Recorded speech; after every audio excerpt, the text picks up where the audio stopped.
大家好，我叫孙熙啊。我是一个公司法务，就是脱口秀急需的那种法务朋友。其实我工作有10几年了，一直都没有什么成就感，因为多年的工作经验教会我一个特别重要的道理，就是法律庄严不可侵犯，但法务可以。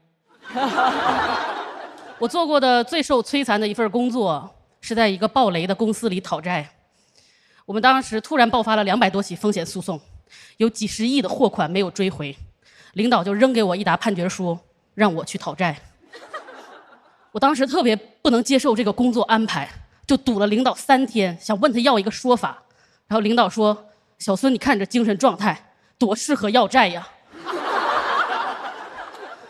然后我就被流放到了新成立的催债部门，那就约等于是我司的宁古塔了。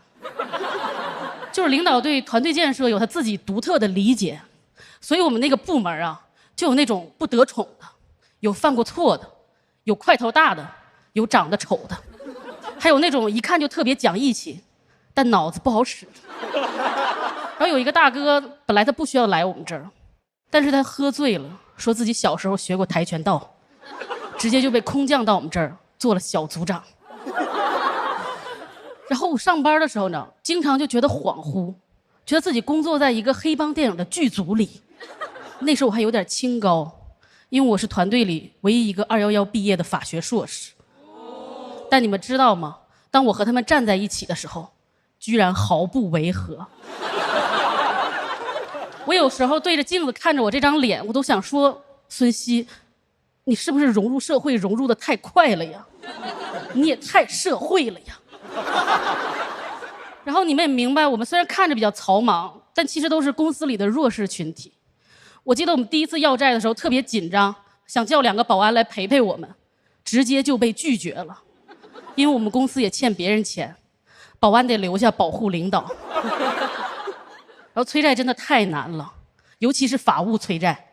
你们想一想，法务怎么可能要到债呢？我们脑子里学了那么多的法律限制，我们行动起来很保守的。就每次催债的时候，我都是以说服和感化为主，必要的时候还带着一些哀求。就是在干这个之前，我一直以为讨债的是孙子这句话只是一句玩笑，直到我认识了200多个爷爷奶奶。他们真的都可厉害了，真的，每个人都不只有一个孙子。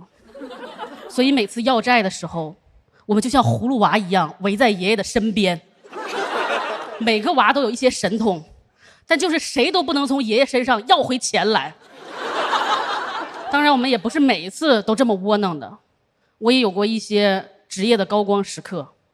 就有一次我们公司要去外地要债，就给我们租了一辆高高的大卡车，拉着我们往郊区开，我们就满满当当的站在那个卡车上边。那是我第一次坐敞篷车，我当时背着法律文书作为我的法律武器，其他人就站在我身后，拿着他们能找到的其他武器。那一刻入戏太深，我都忘了自己是个法务，就觉得特别的斗志昂扬，今天一定要做一番大事了。然后我们就被警方监控到了，说有疑似流氓团体在往郊区集结。我那个时候还挺年轻的，做事很完美主义，所以当我被警察定性为疑似流氓的时候，我特别羞愧。我说：为什么只是疑似流氓呢？我们是哪儿露出了破绽？这句话也太否定我们的能力了吧，听着像我们 cosplay 流氓一样。然后当时警察就特别担心我们暴力催收嘛。我说：这个你完全不用担心，我们只是流氓，又不是法盲。说出来你可能不信，我其实是个法务。警察听完更惊讶了，啊，什么团伙里还配了法务？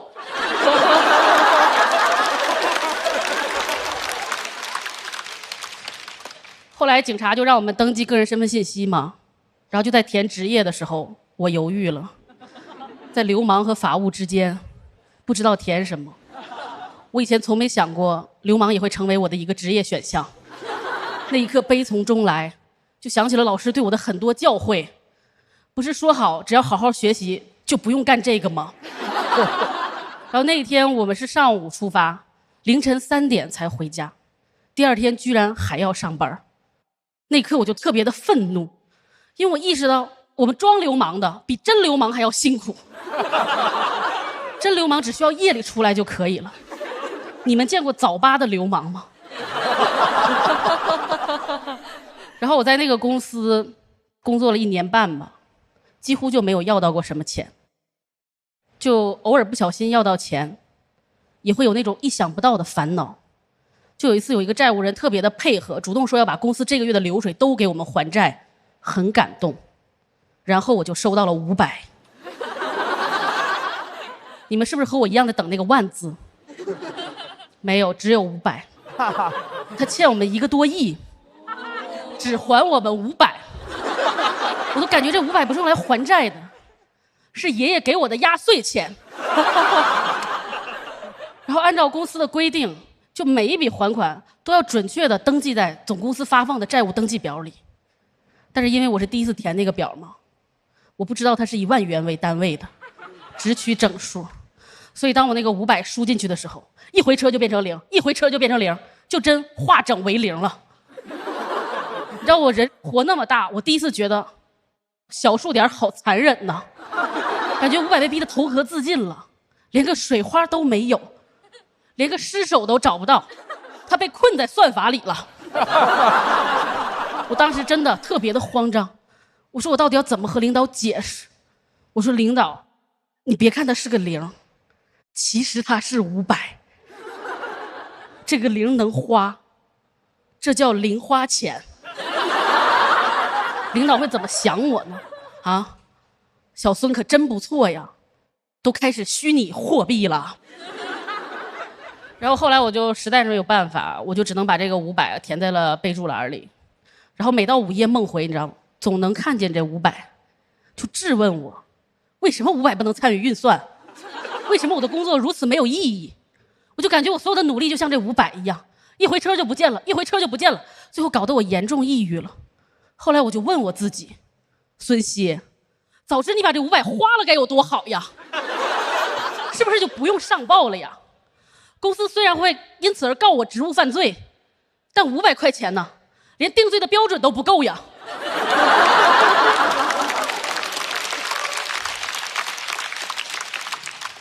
虽然公司会一直问我要债，但是以我们部门的那个工作量，几十年后才会要到我这儿。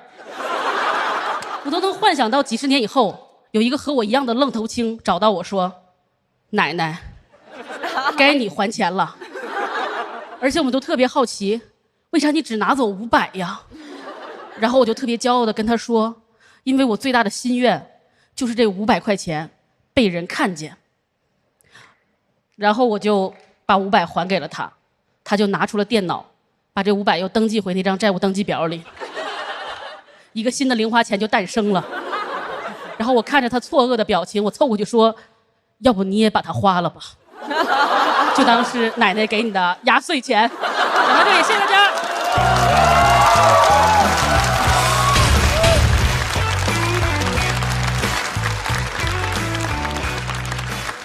孙熙的锁票倒计时，再次掌声送给孙熙。孙熙为什么在分组的时候你是把自己选到了毛？因为我学脱口秀比较晚，然后感觉就是有很多想要表达和反击的东西吧，就是忍了很多年的东西。这个就是我10年前的事儿，就是我记得我以前看电影的时候说忍无可忍，无需再忍，所以我就想把脱口秀做我的毛，然后把这些悲惨的事儿讲一讲。我特别喜欢，我觉得他讲了一个像黑色幽默的一个电影，有点想到宁浩的作品，就是疯狂的石头，类似于那种。所以他在说到一些什么早八流氓的时候，我就特别有那个画面感，我觉得很戏谑，很诙谐。他还有一个点，我也是觉得很好笑的，但是我不知道好不好这么问啊？就是我其实想问的是罗老师啊。因为他在还钱这事儿是吧？因为他在说到有一群葫芦娃的时候，我当时想罗老师是不是有葫芦娃的一些经验？罗老师是被围着的那个爷爷是吧？最多的时候有100多个官司在打，所以我们有100多个葫芦。但是我们作为有良心的人就不应该做生意，所以就变成我们绝对不是爷。我觉得他们100多个是葫芦爷，然后我们是特别愧疚的。但是，实际到那个操作的时候，有时候也要耍手腕。举个例子来说，他来打官司的时候，我们心里有优先还谁，事后还谁。对。但是这个官司打完了，就未必你能控制这个节奏。但我们底气是我们所有的都还。对对对。但那个的目的不是为了赖，是为了先还这家，所以就故意拖那个。那时候他们也觉得我们挺流氓的，其实就没有。所以我们那儿是来了很多葫芦，都是葫芦爷，然后我们一个劲儿跟人家道歉，所以。没有幸经历过你描述的那种情况，但我估计你也没有幸见过我们这种情况。对对。我后来听你《甄嬛传》的时候特别的感动啊。其实在我讨债的时候，正好那个锤子手机上市了，我还买了一台。哎呀，我那阵感觉我需要锤子手机，感谢。然后我买过 T1和 T2，还给我妈买了 M1。哎呀，买3台啊！哇，所以你没给我拍灯，好难过呢。但是你早说呀！但是你已经很成功的让我特别愧疚了。对，所以我这真是吃过亏的人，他就说出这话来。是的，是的，了不起，了不起。哎呦，来，孙熙，现在场上因为有笑团2盏灯没有亮，所以应该就要接受挑战了。我们来看一下。要对孙熙进行抢麦的是哪位朋友呢？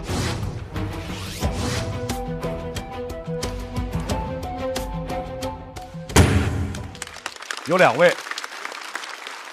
来，那么孙熙，就我和二哥真的挺熟的，然后我在大连读书，然后他也在大连工作，所以就二哥好了啊，谢谢二哥。二哥来了，好嘞，来吧，二哥上。二哥加油！加油！加油！加油！加油，二哥！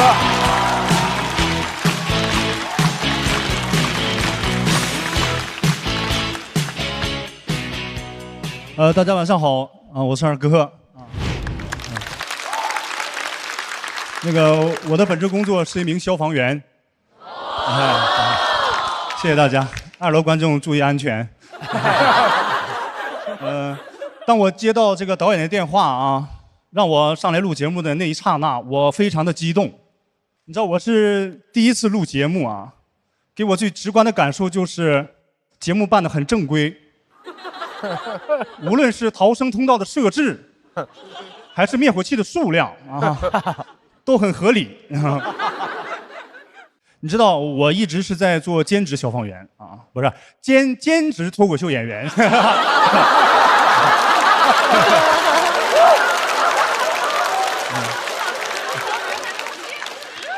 大家听得鸡皮疙瘩都起来了。很多人建议我做全职啊，说我本职工作很危险啊。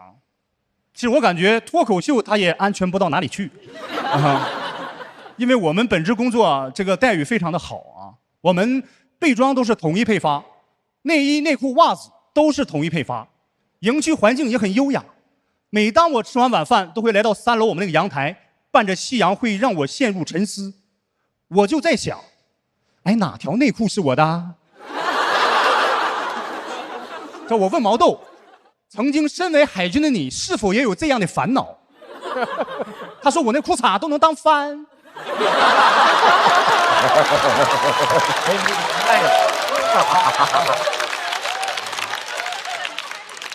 我跟毛豆都来自大连，其实我跟毛豆一样，一开始我爸也让我当海军，我当时不想当兵，我怕吃苦，我当时就想用烟头烫我自己，威胁我爸。你知道我爸看见以后特别懊恼，儿啊。何必呀？爸爸不了解你啊！你小这么不怕烫，你去消防吧。你知道我来到消防队啊，就不得不提我的好战友啊，和尚。啊，为什么叫他和尚？就是比秃子叫起来好听。啊，和尚这个人他很惨，你知道我们消防员工作容错率很低，你犯一点错误就很容易发生危险啊。和尚就因为错穿了别人的训练鞋而感染了脚气。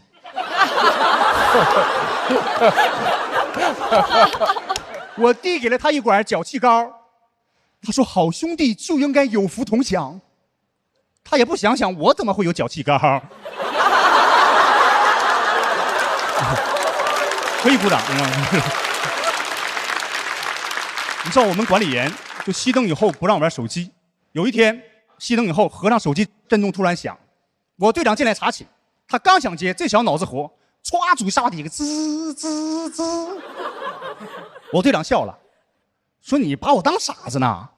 和尚也笑了，可能是队长说对了。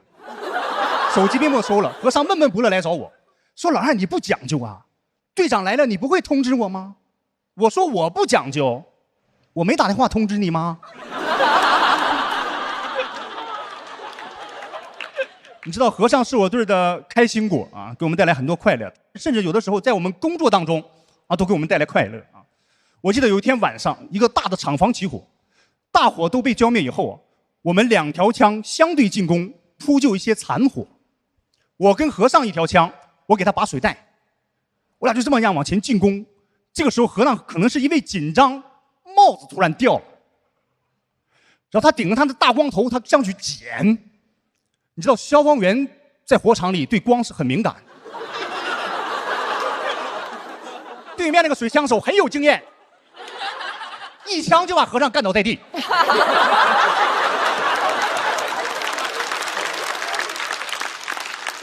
和尚是个纯爷们儿，在哪跌倒他又在哪站了起来，他还去捡。这个举动彻底把对面枪手激怒了，明显加了点压。和尚双脚都离地了，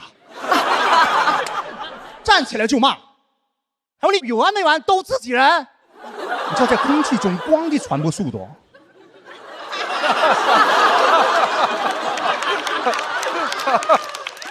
都自己人趴地上说的。这时候对面水枪手拿电台喊我说：“老二，你行不行？你妈有火光，你们能不能灭？”我说：“这是佛光。”你等他把帽子戴上就灭了。那天我们工作一直持续到天亮，走出那间厂房，后面那个射手，后面那个水枪手啊，在喊我。后边哪射手？说和尚老二，对不起，你们看，他用水枪给我俩打出了一道彩虹。我说哇，好浪漫。哎，你有完没完？你知道我做很多年消防员。平时身边我家人经常问我说：“你做这么多年消防员，你给我们讲一讲你曾经遇到过最危险啊、最让你害怕的事情是什么？”一般我都会给他们娓娓道来啊。我深深的记得，那是阴历7月15的一个晚上，啊，就鬼节，我们接到报警说一个大爷在上坟的时候走丢了。接到这个报警，我们迅速来到了走失大爷这个山脚下。我们队长不一般，制定了非常详细而且周密的计划，说话非常有气势、有魄力啊，同志们。听我指挥，兵分3路，就2条路。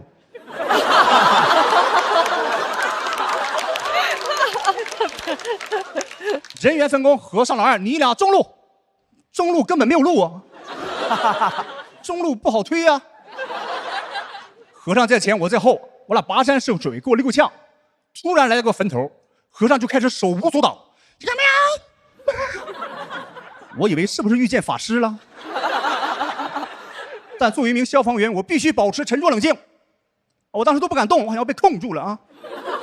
啊，你快点过来帮帮我！大蜘蛛挤进我眼睛身上里了啊！我说你不是和尚，你纯腰撑。你知道，讲到消防啊，我一直觉得防要比消更重要啊。现在有很多人他没有防这个意识，也没有逃生这个意识。比方说，现在有很多年轻人，他们有的时候沉迷于网络，他喜欢玩游戏。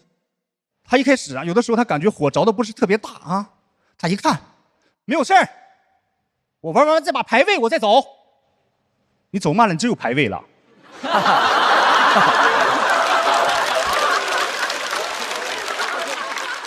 我记得有一次我在一个社区讲完啊，我说逃生的时候防烟很重要啊，我们成年人你猛吸3到4口就很危险。一个大爷噌敢站起来。我抽30、40年烟，我还差你这3口4口？我说大爷，你要相信消防员。大爷一听来劲了，我最不相信消防员。有回上坟我走丢了，消防员就没有找到。后来我自己回来的，回来时候给我吓完了，我看见和尚在坟头做法。谢谢大家。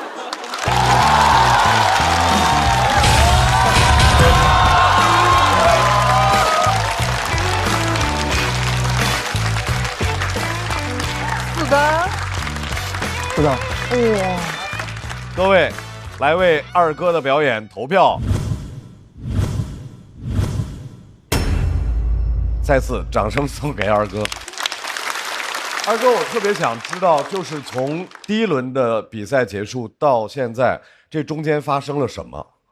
因为同样是讲消防员的题材啊，2回了。上一次我也特别喜欢，但很好我记得我好像是没拍灯，对吧？没拍，我也记住了。对对，他记住了，我说滋你。希望你说这些能让你感觉好一点，我回去睡得也不是很好。哎呦喂，对，然后今天你就整个表现非常精彩，我就拍的毫无心理负担，然后特别高兴。还有就是咱们一般会说脱口秀演员说那个包袱抖的脆不脆，他是没有包袱也很脆，他就从头脆到尾，就他这个气质我太喜欢了。谢谢老师，太可爱了啊！我想问一个最脆的啊，全场第一个爆笑的最脆的那个点，那个是嘴瓢了，而不是设计的，对吧？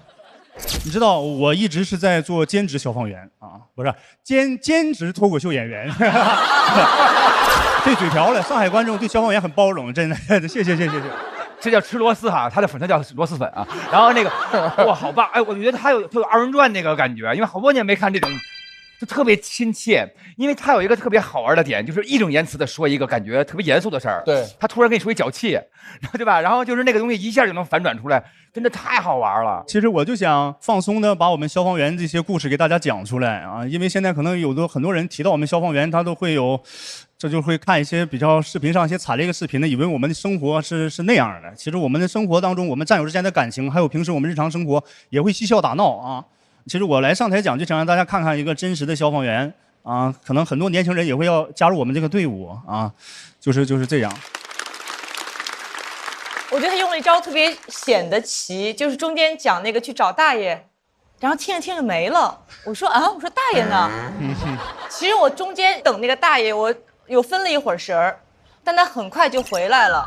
我就觉得大爷回来了啊！对，大爷回来了。大爷去哪儿啊？哦，我觉得二哥这次表现比上一次，我觉得要惊艳很多，这次非常棒。确实是有特别大的改观。上次让大家了解了这个职业的一些周边。而这次开始让我们了解到了作为消防员这个职业人的快乐和他们的战友之间的这种生活。对，你和毛豆是一个俱乐部吧？对啊，毛豆，今天二哥的表现如何？二哥这个稿真的非常难。二哥他现在真的现在还在消防队干活，而且消防队最近有任务，他这个就挤出了很短时间来弄这篇稿。今天呢算是非常好了，对。来，谢谢我们俱乐部队友的鼓励。作为职业人，尤其是还要工作，再加上消防员，这是个很特殊的职业，所以在很大压力的情况下，出了这么精彩的文本，然后有这么精彩的现场的舞台表现，再次把掌声送给二哥。同时，我们也请孙熙回到舞台。在二哥和孙熙的表演结束之后，反了。我们来看一下2位获得的支持票数，请看。